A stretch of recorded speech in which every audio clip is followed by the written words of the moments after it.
We are now more than 6 months into 2023, which means we've had lots of time to see new releases being announced and then released onto the primary market.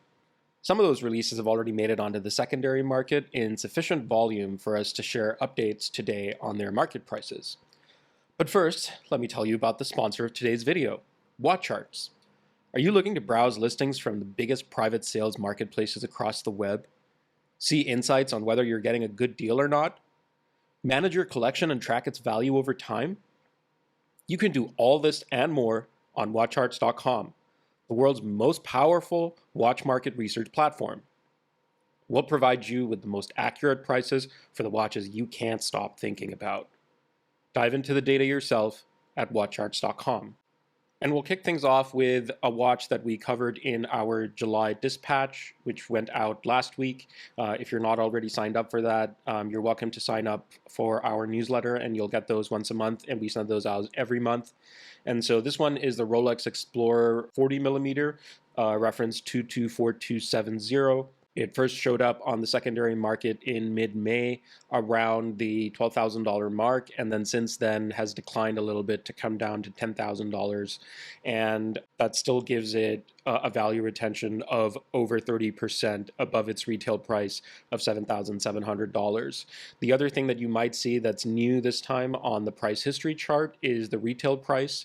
These are now available for a select group of brands to view on our website as a little toggle at the bottom of the price history chart. So if you want to see where the price is trending relative to the retail price, that's now available as a built-in feature on the website. But to come back to the watch itself, as we've seen, there's been a decline in its market price since its first availability over the last 2 months or so. And so what's not obvious is how much further the price might decline before it settles at some level, as is usually the case with Rolex stainless steel sports modeled watches, somewhere above retail.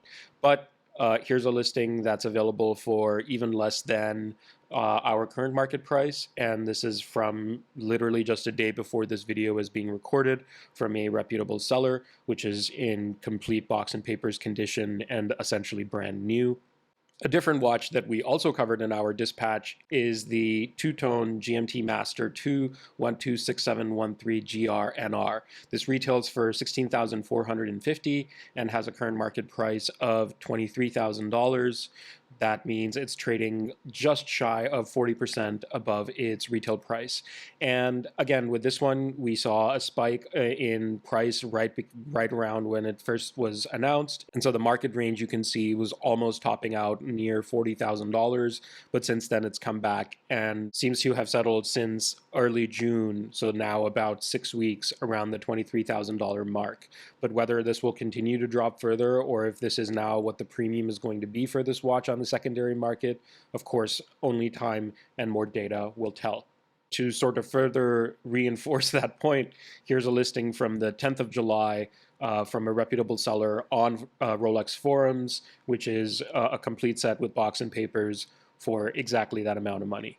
There are lots of watches that have been released this year for which there is insufficient secondary market data. We are not sure whether they are even available on the secondary market at this time because of limited availability, even in the primary market.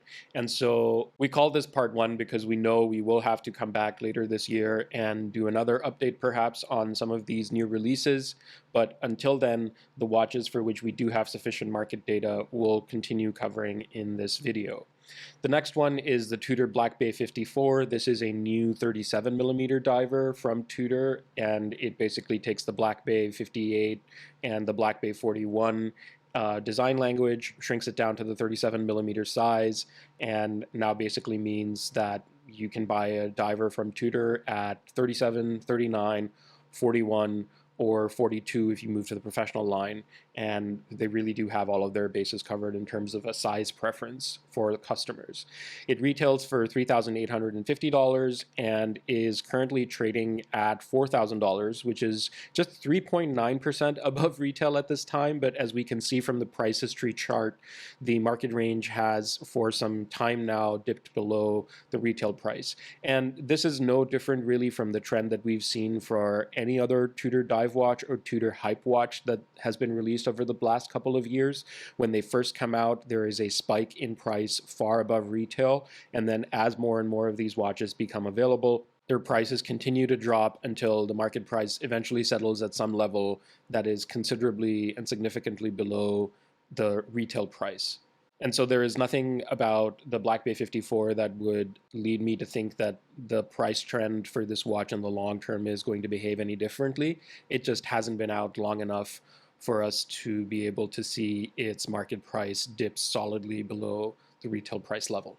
And here's one, for example, on Watch You Seek from mid-June that was listed for $3,800 as a full set with box and papers, which is already below the retail price. Those were the watches that we wanted to go into in depth a little bit. Now let's do a little bit of a rapid round and go through some more watches more quickly. The Grand Seiko SLGA 021, which retails for $9,100, is currently trading at $7,000. This is a new release for, again, 2023 that is already trading 23% below retail. The other Grand Seiko that we can share data for is the SBGR 235. This is the 25th anniversary limited edition of the automatic caliber 9S. It's a 37 millimeter restrained size case, which trades around 20% below its retail price of $5,300 right now. And then the next one that we can talk about is the Cartier Tank Française, reference WSTA0065. This, I believe, is one of the smaller sizes. These retail at $3,700, but are currently trading about 19% below that level at $3,000. And then the next three set of watches is from TAG and Zenith. From TAG, two watches. The first is the Aquaracer Professional 200 meter Solograph. This retails for $3,050 and trades 18% below retail for a market price of $2,500. But the next one is the one that is the real surprise. This is the Carrera 60th Anniversary Limited Edition, which retailed for $7,400 and I believe right now is sold out. This trades almost 19% above retail at a market price of $8,800. At 39 millimeters, I think this is a very beautiful watch, and that also to some degree explains why the price is as elevated as it is, but certainly the heritage is what explains more of that here, even in going so far as to take off TAG from the word mark on the dial. And then the last one we'll cover is the Zenith Defy Skyline Skeleton, which retails for $11,000 but has a current market price of $8,500. We hope you found this overview insightful. We'll be back with a part 2 later this year. So if there are any watches in particular that you'd like us to cover as part of that, let us know in the comments below. Thanks for listening.